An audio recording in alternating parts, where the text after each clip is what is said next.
তো নবী ঈসা আলাইহিস সালাম এবং ইমামুল মাহদীর যে রোল শেষ জামানায়, সেটা হচ্ছে এই শেকড়টা তার উপরে ফেলবে ইনশাআল্লাহ। তারা মেডিসিন দিবে না।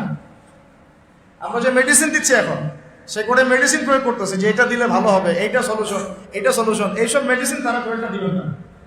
তারা আসবে শেকড়টাকে উপরে ফেলবে, উপরে ফেলে নতুন একটা পবিত্র গাছ রোপণ করা হবে। ওই গাছের উপরে 40 বছরের খেলাফা কায়েম হবে ইনশাআল্লাহ। এটা কেমন? এটা হচ্ছে আবু জাহেলের যুগ, মনে আছে আবু জাহেলের যুগ? আইয়ামে জাহিলিয়াত। আইয়ামে জাহিলিয়াত মানে হচ্ছে শিরক। আইয়ামে জাহিলিয়াত মানে মূর্তি পূজা। আইয়ামে জাহিলিয়াত মানে রিবা, সুদ। আইয়ামে জাহিলিয়াত মানে হচ্ছে মাদক। আইয়ামে জাহিলিয়াত মানে জিনা। আইয়ামে জাহিলিয়াত মানে পরকিয়া, বেহায়াপনা, তারপরে আপনার মেয়েদেরকে নিয়ে খষ্টি নষ্টি করা, তারপরে মানুষকে দাসত্বের শৃঙ্খলা আবদ্ধ করা, তারপরে ধরেন যে গোত্রীয় হানাহানি, এগুলোই আইয়ামে জাহিলিয়াত মানে কি আসলে? এইগুলাই। এখনকার বিশ্বে এগুলোর কোনটা নাই? এখনকার বিশ্বে এগুলোর কোনটা নাই? সবকিছু আছে, তো আছে আরো বেশি। কখনো শিরক করেন নাই, নিজে কিন্তু কখনো তিনি মাদকের ধার কাছেও যান নাই, কখনো গোত্রীয় হানাহানিতেও যান নাই, রিবার কাছেও যান নাই। নবী হওয়ার আগেও তিনি কখনো এগুলো করেন নাই। নবী হওয়ার পরে তো বহুত দূরের কথা, ব্যাপারটা তাই না? তখনও মানুষ তাকে আল আমিন, as-সাদিকুল আমিন বলতো, সত্যবাদী, মহাসত্যবাদী। তো সিস্টেমের ভিতরে ঢুকে না, বরং এই জাহিলিয়াতের বাহিরে থেকে নতুন কিছু দিয়ে জাহিলিয়াতকে দূর করার চেষ্টা করেছেন এবং তিনি সফল হয়েছেন 100%। সেই নতুন কিছুটা কি? ওই জাহিলিয়াতের বিরুদ্ধে তিনি আল্লাহর ওহী দিয়ে সংস্কারের কাজ করেছেন। এই তো ওই জাহিলিয়াতের বিপরীতে তিনি আল্লাহর ওহী মানে কোরআন এবং নবীর সুন্নাহ, এই দুটাকে একত্রিত করে তিনি তার মিশন শুরু করেছেন। 23 বছর সময় লেগেছে, কিন্তু ওই জাহিলিয়াত পরিপূর্ণ দূর হয়ে গেছে। শিকড় একদম উপরে ফেলে নতুন একটা পবিত্র গাছ রোপণ করেছে, ব্যাপারটা তাই না? এবং ওই গাছ যে ফল দিয়েছিল, সেই ফলটা আমরা ভোগ করেছি প্রায় 1250 বছর। কত বছর? ওই গাছের ফল খেয়েছি আমরা 1250 বছর। ওই 23 বছর পরের মক্কায় আপনি কোনো শিরক পাবেন না। 23 বছর পরের মক্কায় আপনি কোনো রিবা পাবেন না, কোনো জিনাই নাই। দুই একটা থাকতে পারে, তার বিচার হচ্ছে। কোনো মাদক দ্রব্য পাবেন না, যদি হয় কেউ খায় তাও শাস্তির আওতায় আনা হচ্ছে। কোনো ধর্ষণ নাই, যদি কেউ করে তাহলে শাস্তির আওতায় আনা হচ্ছে।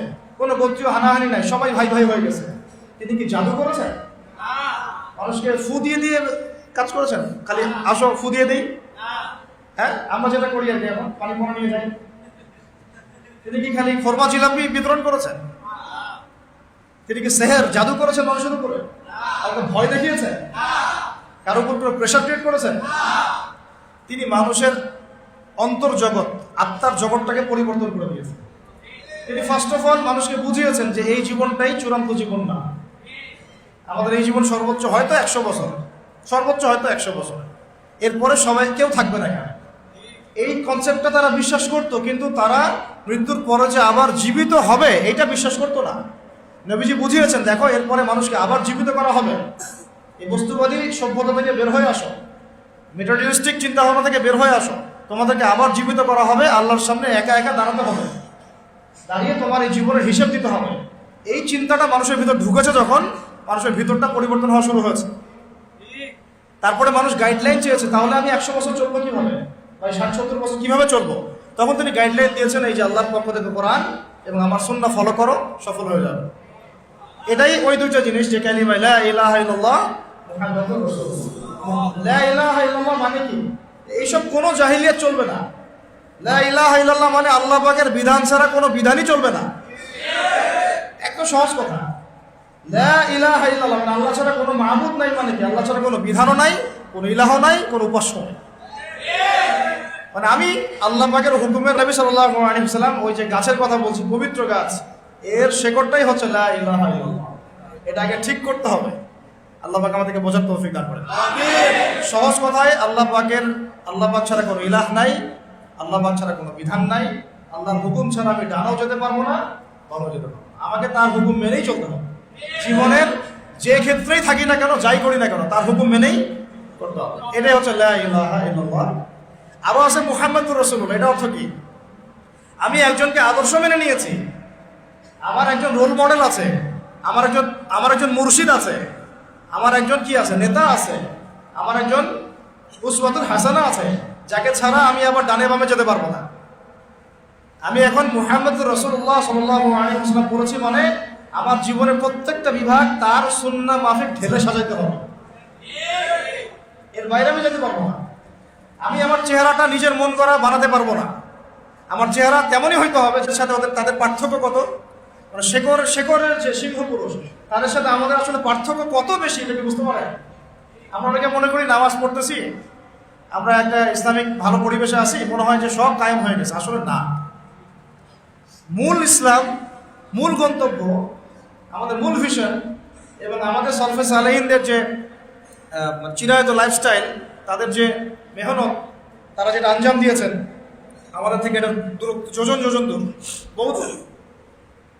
তো প্রিয় ভাইরা, মুহাম্মদ রাসূলুল্লাহ মানে আমি আমার জীবনের প্রত্যেকটা ক্ষেত্র নবী সাল্লাল্লাহু আলাইহি ওয়াসাল্লামের অনুকরণ ছাড়া আগাতে পারবো না।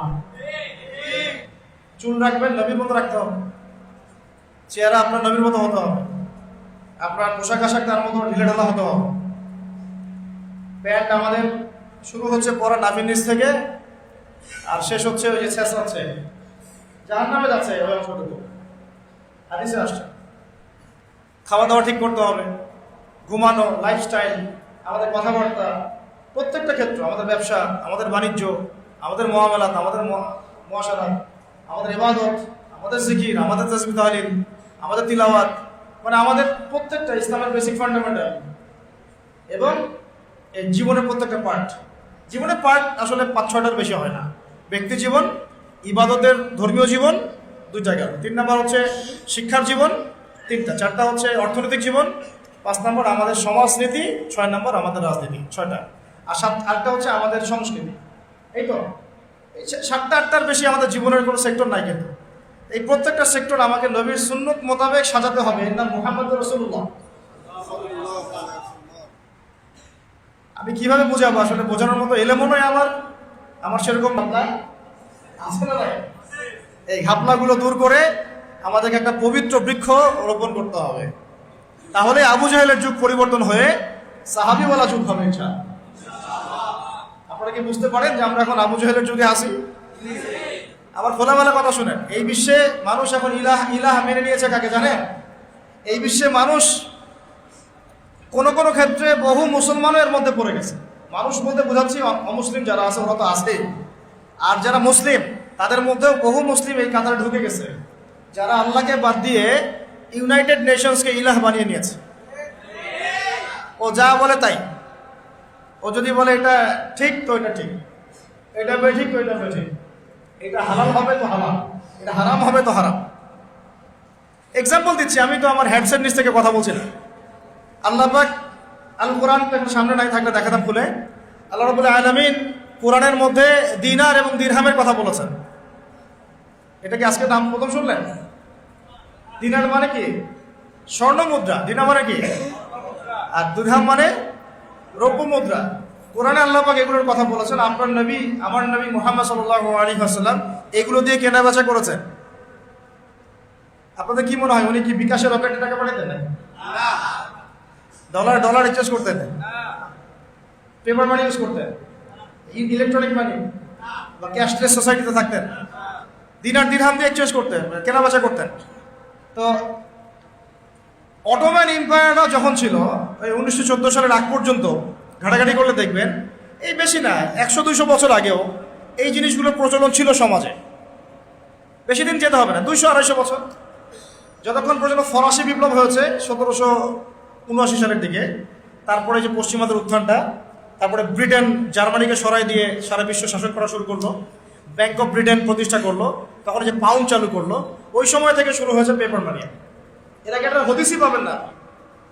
এখন কথা হচ্ছে যে 1944 সালের দিকে, কত সালে ফার্স্ট ওয়ার্ল্ড ওয়ার হয়েছে 14 থেকে 18, সেকেন্ড ওয়ার্ল্ড ওয়ার তো 45-এর দিক থেকে শুরু হয়েছে, তাই না? 44-এর দিকে এই ব্রিটেন উড কনফারেন্সের মতো দিয়ে এই ইউনাইটেড নেশনস গোল্ড দিনার সিলভার দিরহামকে মার্কেট থেকে হারাম করে দেবে। এখন থেকে আর এটা দিয়ে কোনো ট্রেড, ব্যবসা বাণিজ্য কিছু করা যাবে না। আমরা যে পেপার মানি দিয়ে দিয়েছি এটা দিয়ে করতে হবে, এটা ডলার কেন্দ্রিক হবে, বাকি কারেন্সি এটা থেকে মনিটর করা হবে ইত্যাদি। তো আল্লাহ পাক দেখেন যেটাকে হালাল করেছেন আমরা সেটাকে হারাম করে দিলাম। বুঝতে পারতেছি না মনে হয়। আল্লাহ পাক যেটাকে হালাল করেছিলেন কোরআনে, নবী যেটা দিয়ে ব্যবসা বাণিজ্য করেছেন, ওই কারেন্সিটাকে জায়নিস্টরা হারাম করে দিল, আমরা সবাই মেনেও নিলাম এবং আমরা বুঝতেও পারলাম না যে এটা ইসলামিক কারেন্সি না। যে গুটি কয়েক মানুষ এগুলো নিয়ে আবার টুকটাক কথা বলে ওদেরকে আবার তকমাও লাগানো শুরু করলাম। তো এখন আল্লাহর হালালকে যদি কেউ হারাম করে, আল্লাহর হারামকে যদি আবার কেউ হালাল করে, তাহলে একে কোরআন সুন্নাহর ভাষায় কি বলা হয় আমি ফতোয়া দিব না, ওলামায়ে কেরামের কাছে জিজ্ঞাসা করব। এখন আমি এমনি এমনি বলি নাই যে আমরা এদেরকে ইলাহ বানিয়ে নিয়েছি। ইলাহ মানে কি?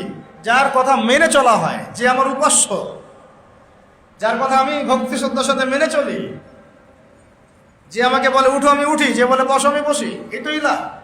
এমনকি প্রবৃত্তির যে কথাটা আছে, আমরা প্রবৃত্তি, মনের বাসনা, মন চাচ্ছে একটা মেয়ের সাথে জেনা করবেন, কথা বলবেন, ফিল্ম মিক্সিংয়ে যাবেন, মন চাইলে আপনি চলে গেলেন, এই মন যে চাইলে আপনি করলেন, এটাকেও বলা হচ্ছে প্রবৃত্তির দাসত্ব, প্রবৃত্তির।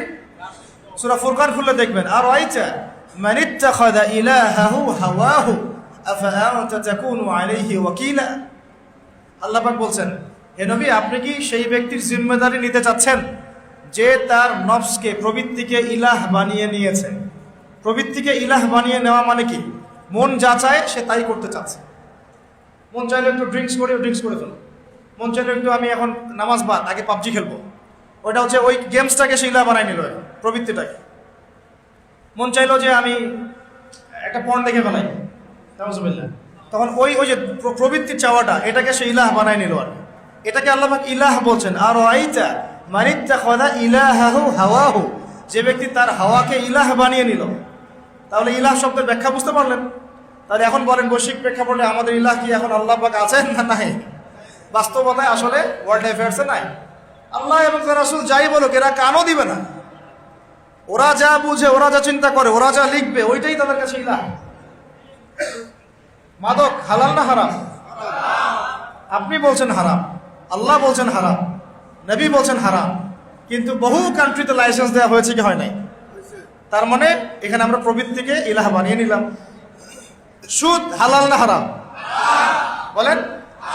আপনারা বলছেন হারাম, আমি জানি হারাম, আল্লাহ বলছেন হারাম, রাসূল বলছেন হারাম, কিন্তু সমাজ বলছে এটা ফরজ। সমাজ কি বলছে?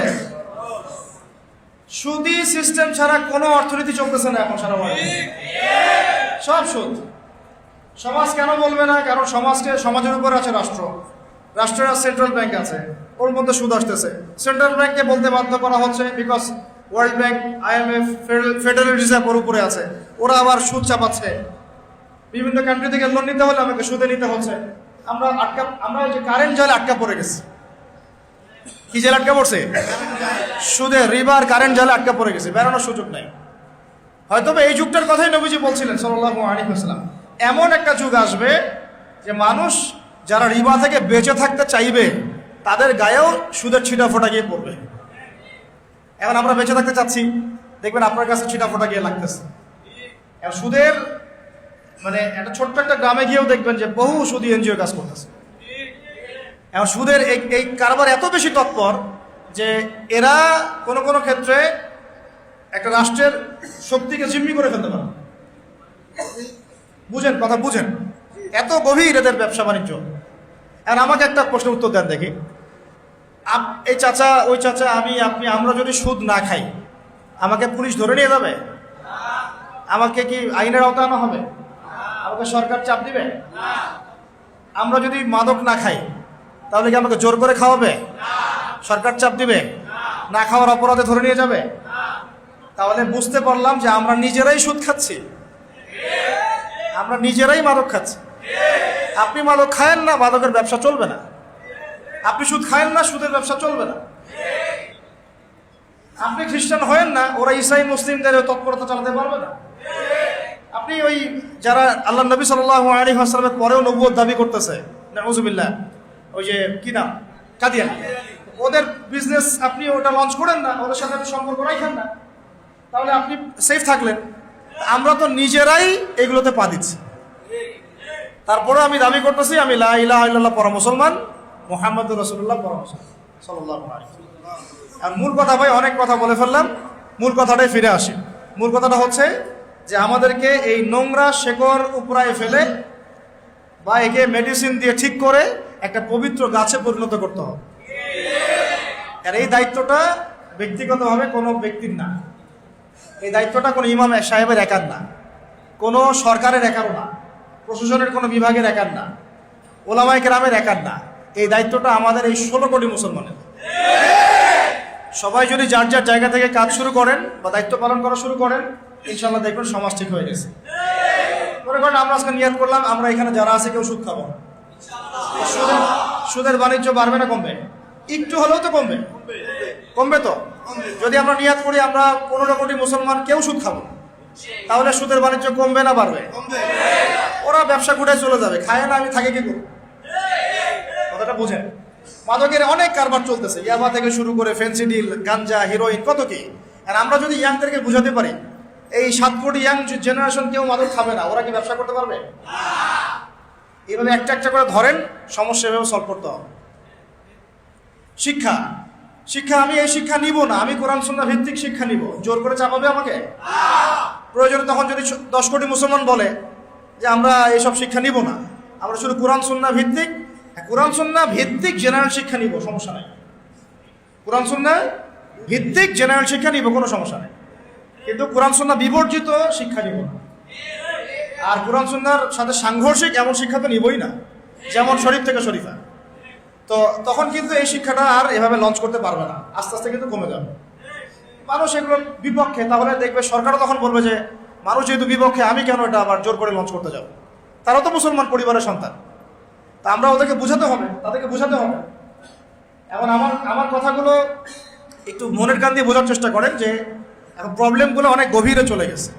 এইটা থেকে সলভ করার জন্য আমাদের কাছে রাস্তা এখন একটা, সেটা হলো নবী সাল্লাল্লাহু আলাইহি ওয়াসাল্লামের সিরাত। কি বললাম বলেন? আপনারা সবাই বাসায় গিয়ে 23 বছরে নবী সাল্লাল্লাহু আলাইহি ওয়াসাল্লাম যেভাবে দাওয়াতের কাজ করেছেন, মেহনত করেছেন, মানুষের ঘরে ঘরে দাওয়াত দিয়েছেন, মানুষের অন্তর্জগৎ পরিবর্তন করেছেন, মানুষকে পরকাল চিনিয়েছেন, আল্লাহর জবাবদিহিতার চেতনা জাগাই দিয়েছেন, হ্যাঁ, মানুষকে সোয়াবের কাজে উদ্বুদ্ধ করেছেন, হারাম থেকে দূরে রেখেছেন। এই যে তাসকিয়া, শুধু এলেম শিখান নাই, এলেম শিখিয়েছেন, আমল শিখিয়েছেন, তাসকিয়াও শিখিয়েছেন, তাসকিয়াও অর্জন করিয়েছেন। তারপরে সমাজ মেনে নেয় নাই, প্রয়োজনে হিজরত করে চলে গেছেন দূরে।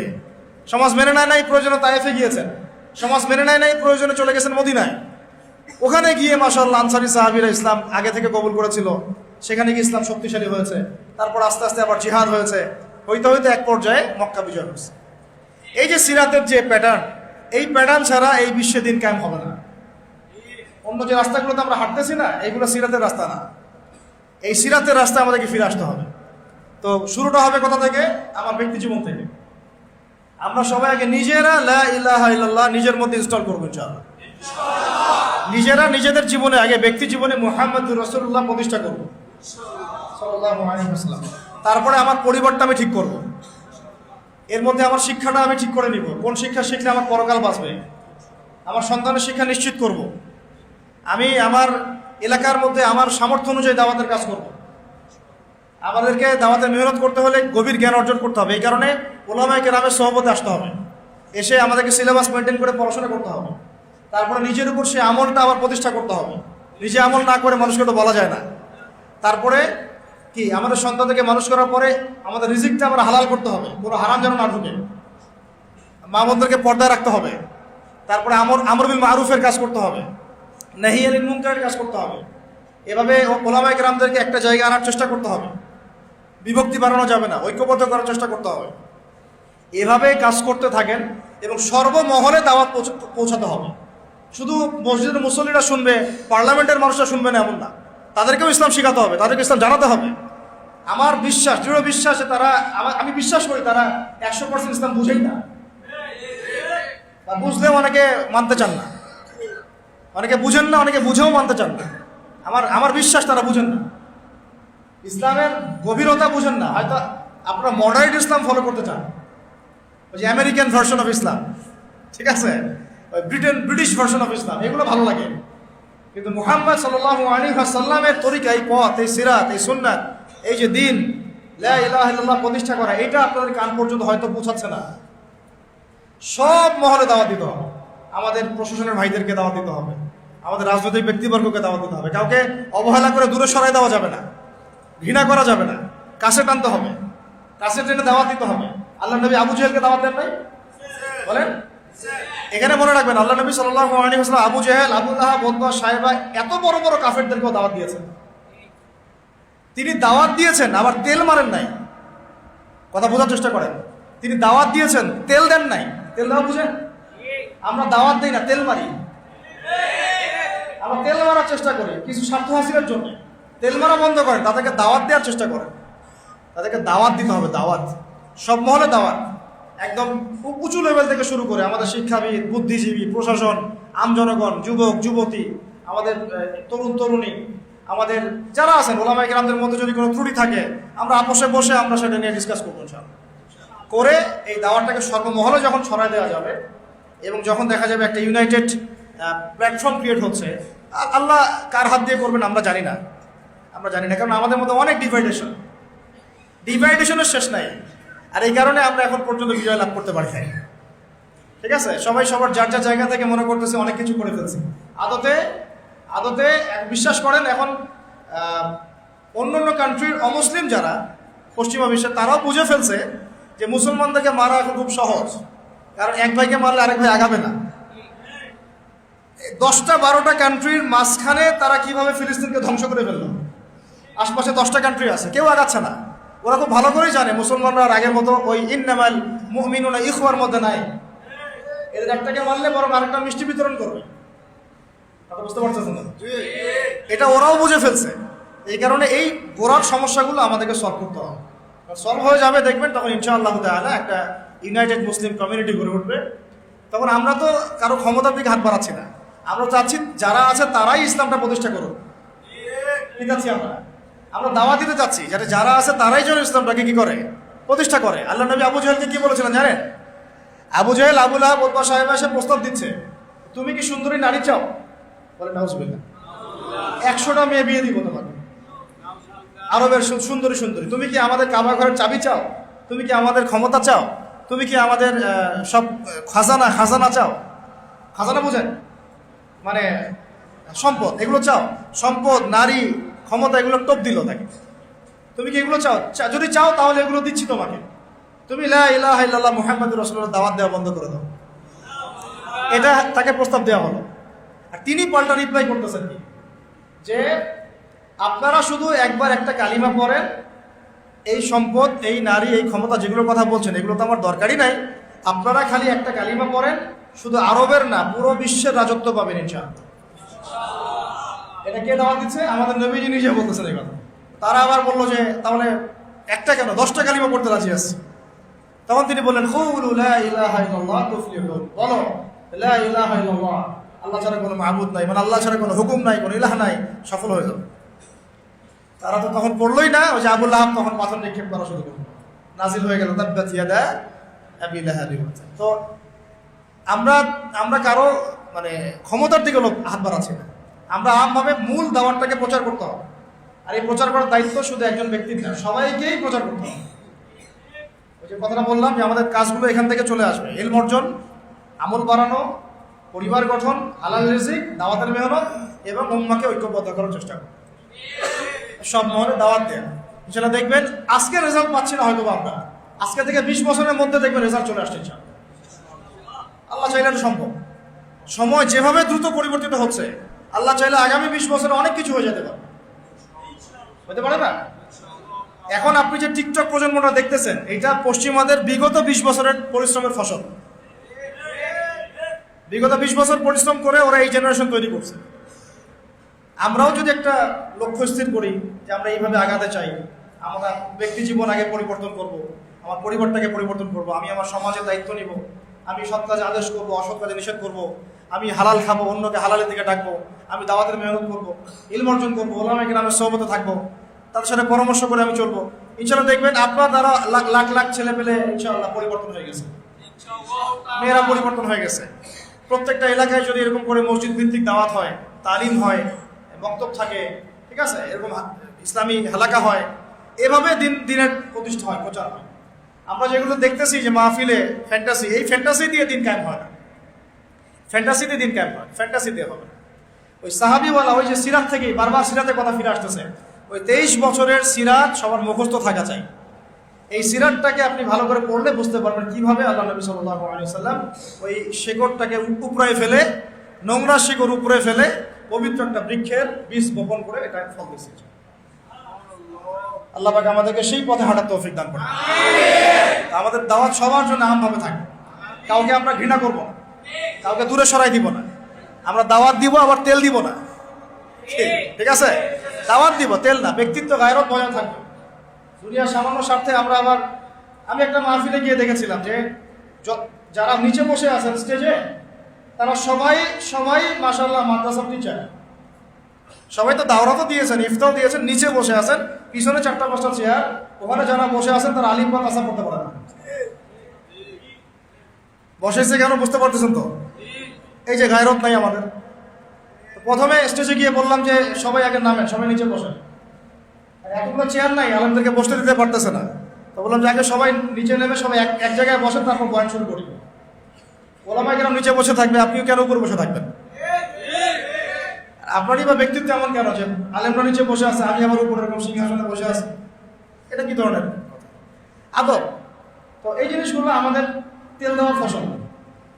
রাসূল সাল্লাল্লাহু আলাইহি ওয়াসাল্লাম সাহাবায়ে কেরাম কাউকে তেল মারেন নাই, তারা দ্বীন প্রচার করেছেন। হৃদ্যতার সাথে, মহব্বতের সাথে কাছে ডেকে বুঝিয়েছেন। যদি না মানে এটা তার দায়িত্ব। ফাযাক্কির ইন্নামা আনতা মুযাক্কির। আল্লাহ পাক বলেছেন তুমি উপদেশ দাও, তুমি শুধু উপদেশদাতা। লাস্তা আলাইহিম বিমুসাইতির, তুমি কারো উপর দারোগা না।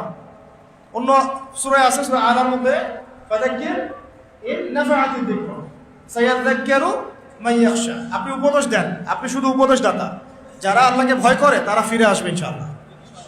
আচ্ছা, এটা আমাদের কাজ। এখন সমস্যা যেহেতু অনেক গভীর, এই জন্য আমাদের মেহনতও হতে হবে অনেক বেশি। ওই জন্য একজন আবু তোহা ভাই, একজন আজারি ভাই, একজন মুশতাকুল নবী হুজুর, একজন আব্দুল মালিক সাহেব, একজন আপনি বলেন আব্বাসী সাহেব, মানে ইন্ডিভিজুয়াল ব্যক্তি এই বাংলাদেশ পরিবর্তন করতে পারবে না, এই ওয়ার্ল্ড পরিবর্তন করতে পারবে না। ইন্ডিভিজুয়াল ব্যক্তিরা পারবে না। এরকম মানুষ প্রত্যেক ঘরে ঘরে তৈরি করতে হবে, প্রত্যেক ঘরে ঘরে। মানে আপনি একটা বাচ্চা নেন, ওই বাচ্চাটাকে আলেম বানান। একটা মেয়ে আপনার হয়েছে, ওই মেয়েটাকে আপনি একদম মুহাদ্দিসা বানান, আলেমা বানান। আমাদের আলেমার যে কি পরিমাণ ঘাটতি, কি পরিমাণ যে আলেমার ঘাটতি আছে, যে আপনারা এসেছেন বসেছেন, আমি কথা বলতে পারতেছি। এরকম মহিলাদের কোনো জলসা হয়? হইলে কয়টা হয়? খুবই কম, হাতে গোনা। তো এখন বাইরে যে ফিতনা সৃষ্টি করতেছে বেশিরভাগই তো মেয়ে। এদেরকে লাইন আনবে কে? আমি যদি এখন এরকম করে মেয়েদের সামনে কথা বলি, আমার লেকচার জীবনে কেউ শুনবে না। ওটা ছবি তুলে অনলাইনে দিয়ে ব্যাস কাম খালাস। আর তখন দেশে আর কোনো ইস্যু থাকবে না, ওই ইস্যু একটাই থাকবে, আবু তো আদনান ভাই মহিলাদের সাথে যা করলেন। ঠিক আছে? আর কন্টেন্ট বানানোর তো এই যে মানে আহাম্মকের অভাব নাই, কন্টেন্টের উপর কন্টেন্ট। ওদের মাথায় যে কত কি খেলে আল্লাহ ভালো। ঠিক আছে? ওলামা সম্মেলনে এত বড় একটা সম্মেলন হয়ে গেল ফিলিস্তিনি ইস্যু নিয়ে, যেটা সবার প্রাণের একটা আবেগের দাবি। ওইখানে ফিলিস্তিনি ইস্যু নিয়ে কোনো আলোচনা নাই। জর্দার ঘান আমি পাইলাম কিনা তাই নিয়ে আলোচনা। ও জর্দার ঘান পাই নাই, ওখানে গেছে, জর্দা খাওয়া বন্ধ করতে পারলো না, ও জিহাদের কথা বলে। মানে এত যে ইতর শ্রেণীর মানুষ আছে সমাজে, আমি জানতাম না। এখন কথা হচ্ছে এগুলা খুবই নিচু মানসিকতার মানুষের পরিচয়। আমাদের এখন কাজ হিসাবে বলতে চাচ্ছিলাম যে মহিলাদেরকে দাওয়াত যে দিবেন, ওদেরকে ফিরে আনবে কে বা কারা? এমন মেয়ে আমরা তৈরি করতে পারতেছি না, এমন বোন নাই, তাহলে মহিলাদেরকে কে দাওয়াত দেবে? অনলাইনে বিভিন্ন কোর্স করে এরা, ওখানেও বিভ্রান্ত হয়ে যাচ্ছে অনেক ক্ষেত্রে। অফলাইনে দেখা যায় বিভিন্ন তালিমে বসে উল্টাপাল্টা অনেক সময় তালিম করে, মেয়েদেরকে বের করে নিয়ে চলে যাইতেছে। সবখানে কিন্তু রিয়েল তালিম হয় না, অনেক জায়গায় অনেক ঝামেলা হচ্ছে। আর মুসলমানের সুরতে অনেক ইসলামের দুশ্মন ও মসজিদে ঘুরে বেড়ায়, এটা তো আপনারা বুঝেন। তো এখন আমি বলতে যাচ্ছি যে ভাই, আমাদের প্রত্যেকটা সেক্টরে মানুষ দরকার।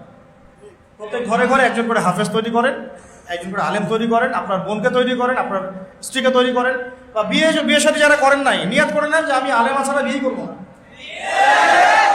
এলাকায় আপনি একটা করে পুরুষ মাদ্রাসা, একটা করে মহিলা মাদ্রাসা করেন, এবং সেটা নিয়ে একটা এলাকার পরিবর্তনের জন্য চেষ্টা করেন। একদিনের মাহফিল দিয়ে, একটা খুতবা দিয়ে, একটা ওয়াজ দিয়ে কিন্তু সব হবে না। এভাবে যখন একটা রেভলিউশন হবে, আস্তে আস্তে এলাকা ঠিক হয়ে যাবে। আর যদি ঠিক